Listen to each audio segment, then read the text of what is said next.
Hey everyone, I'm back, and today we're going to be talking about Beetlejuice Beetlejuice, which is a sequel to Beetlejuice, or you can just call it Beetlejuice 2. I wasn't really particularly excited for this movie, not because I don't like the original Beetlejuice, but it's one of those things that it's been so long since the original. It's a legacy sequel, basically. I was just kind of wondering, okay, how is this going to be handled? I was just kind of curious, but not really that interested because I heard like a lot of recent Tim Burton movies in the past like 10, 15 years have not been that great. Like I really enjoyed Sweeney Todd. Like that one was really great, but I've heard like a lot of stuff after that point was not like that great, or even movies that came around the time that Sweeney Todd was released. That's where his movies weren't exactly the greatest. So I was curious to check out Beetlejuice Beetlejuice. And much to my surprise, I thoroughly enjoyed this movie for the most part. There were some elements that were kind of boring. Like in the first half, that's where I was the most bored. Specifically when it was not in the land of the dead or whatever, or the afterlife. Like when it's focused on the afterlife scenes, that's when the movie worked for me, but when it's not, then it was kind of dull for me. I didn't really care all that much what was going on, and I found it to be a bit distracting that all the characters talked like kids. That was a little weird.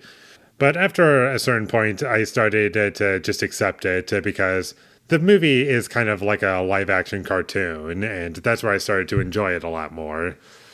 And I really enjoyed the performances, and Michael Keaton, he was a lot of fun in this movie.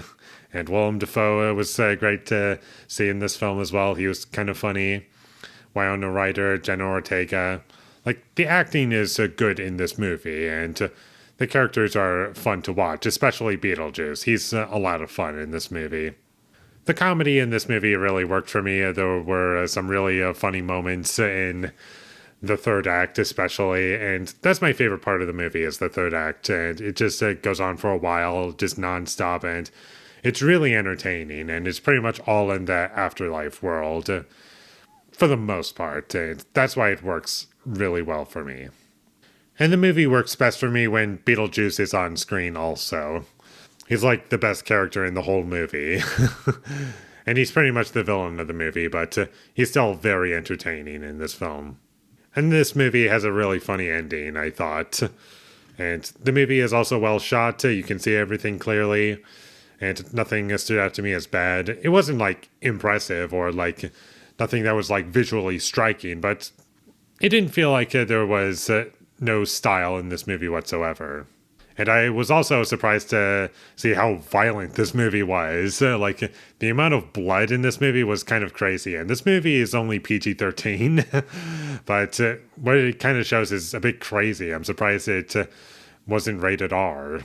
And one little thing to mention is that the opening scene of this movie reminded me of The Substance.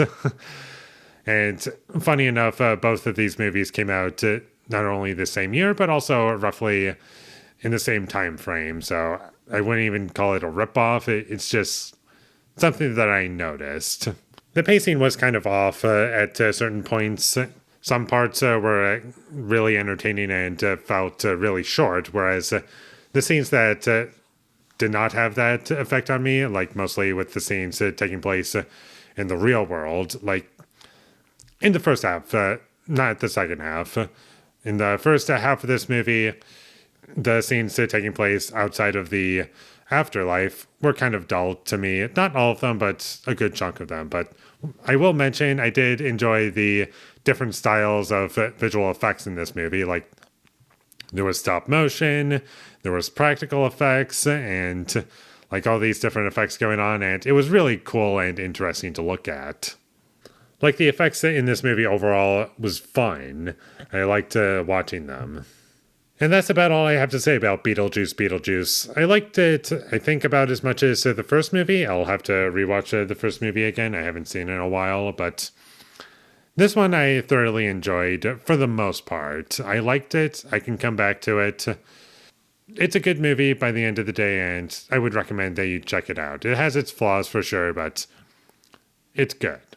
So check this movie out whenever you get the chance, and with all that being said, I'm going to give Beetlejuice Beetlejuice a 7 out of 10.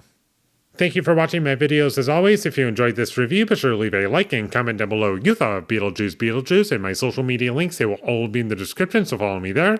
And last but not least, subscribe to be a part of Foley Nation, and I'll see you when I get my next review up, and that is going to be for Gran Turismo. So look forward to that, but until I get that up, thank you for watching and have a great day.